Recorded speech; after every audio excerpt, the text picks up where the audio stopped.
Será que uma pensão alimentícia entre quem já se divorciou pode durar a vida toda? Essa é uma discussão bem quente, né? Recentemente, o Superior Tribunal de Justiça, o STJ, bateu o martelo e estabeleceu um marco sobre esse assunto.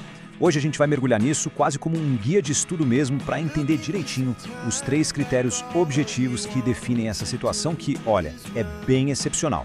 Então, vamos direto ao ponto. A pensão pode ser para a vida toda? A resposta, na verdade, não é um simples sim ou não. Mas a boa notícia é que essa decisão do STJ nos deu um roteiro bem claro para a gente entender quando, exatamente, isso pode acontecer. Primeiro de tudo, vamos entender a base da coisa toda. A regra geral, que já está mais do que consolidada pelo STJ, é que a pensão alimentícia é temporária. Pensa assim, o objetivo é funcionar como um suporte, um auxílio para a pessoa se reorganizar financeiramente, se reinserir no mercado, não é para criar uma dependência para sempre. Então o cenário é basicamente este.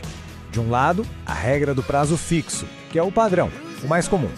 E do outro, a exceção, que é o prazo indeterminado. E é justamente sobre essa exceção e as condições super específicas para ela que a gente vai falar em detalhes agora. E para a gente entender como esses critérios funcionam na vida real, nada melhor do que usar o caso que chegou lá no STJ como exemplo. É a história de uma mulher que, depois de quase 30 anos se dedicando à família, se viu numa situação de total vulnerabilidade financeira. Essa linha do tempo aqui resume bem a jornada, olha só. Ela se casou em 1988 e lá por 2002 abriu mão da carreira para cuidar da casa e dos filhos. Aí em 2017, depois de 29 anos de união, veio a separação. O resultado? Ela ficou sem renda própria, dependendo da ajuda dos filhos e do governo para conseguir sobreviver. Foi esse contexto que levou o caso a ser analisado como uma exceção.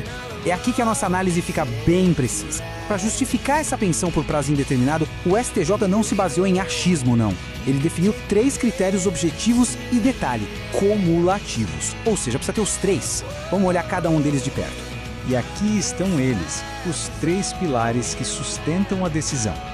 Primeiro, a incapacidade para o trabalho. Segundo, a impossibilidade de conseguir se reinserir no mercado. E terceiro, que acaba sendo uma consequência direta dos outros 2, a impossibilidade de ter autonomia financeira. Vamos começar pelo primeiro critério, incapacidade laboral. E o ponto mais importante aqui é a palavra comprovação. Não basta só alegar, sabe? Tem que ser uma condição de saúde documentada com laudos médicos que limita de verdade a capacidade da pessoa de trabalhar. No caso que a gente está usando de exemplo, a ex-esposa apresentou laudos que comprovavam um quadro de depressão. O tribunal entendeu que essa condição de saúde preenchia o primeiro requisito, porque, claro, impactava diretamente na aptidão dela para o trabalho. Agora, o segundo critério. Ele olha para as barreiras práticas do mercado de trabalho. Porque às vezes, mesmo que a pessoa tenha alguma capacidade para trabalhar, a reinserção pode ser quase impossível. Seja pela idade já avançada ou pelo tempo enorme que ficou fora da sua área. E isso se encaixou perfeitamente no caso. Com 52 anos e há mais de 15 anos dedicada só à família e ao lar, o STJ considerou que a qualificação profissional dela estava, sim, defasada. Isso tornava a chance de conseguir um novo emprego praticamente nula. E aí, como uma consequência lógica dos 2 primeiros pontos, a gente chega no terceiro critério. Pensa bem, sem capacidade total para trabalhar e sem conseguir voltar para o mercado, a autonomia financeira se torna algo inalcançável. Foi exatamente essa a conclusão no processo. Mas tem um ponto que faz essa decisão ser realmente histórica: a forma como ela foi fundamentada. O tribunal aplicou o chamado Protocolo para Julgamento com Perspectiva de Gênero. Basicamente, é uma ferramenta que ajuda a garantir que as decisões da justiça não acabem reforçando desigualdades que já existem na sociedade. E essa citação da relatora do caso, a ministra Nancy Andrighi, é poderosa. Ela mostra que o tribunal reconheceu que se dedicar exclusivamente à casa e à família não é um vazio na vida profissional.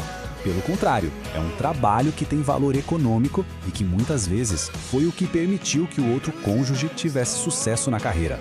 Ok, os critérios foram todos preenchidos, mas e o valor? Como se chega no número da pensão? A Justiça usa uma balança bem conhecida, que é o tal do binômio necessidade-possibilidade. No final das contas, o STJ fixou o valor em 30% do salário mínimo da época. E tem um detalhe muito importante: o pagamento devia ser retroativo à data da separação. Isso porque o tribunal reconheceu que a necessidade dela já existia desde o momento do rompimento. Essa tabela aqui ajuda a visualizar a lógica por trás do cálculo. De um lado da balança, a necessidade de quem ia receber, uma situação de vulnerabilidade extrema, sem renda nenhuma e com problemas de saúde. Do outro lado, a possibilidade de quem ia pagar, uma pessoa com estabilidade financeira já aposentada. O resultado foi uma tentativa de equilibrar esses dois pratos. Mas a palavra indeterminado sempre levanta uma dúvida, né? Quer dizer que essa obrigação nunca mais pode ser revista? Não é bem assim. A lei prevê sim a possibilidade de pedir o fim do pagamento. O nome desse processo é exoneração. Então, a resposta é sim, ela pode terminar.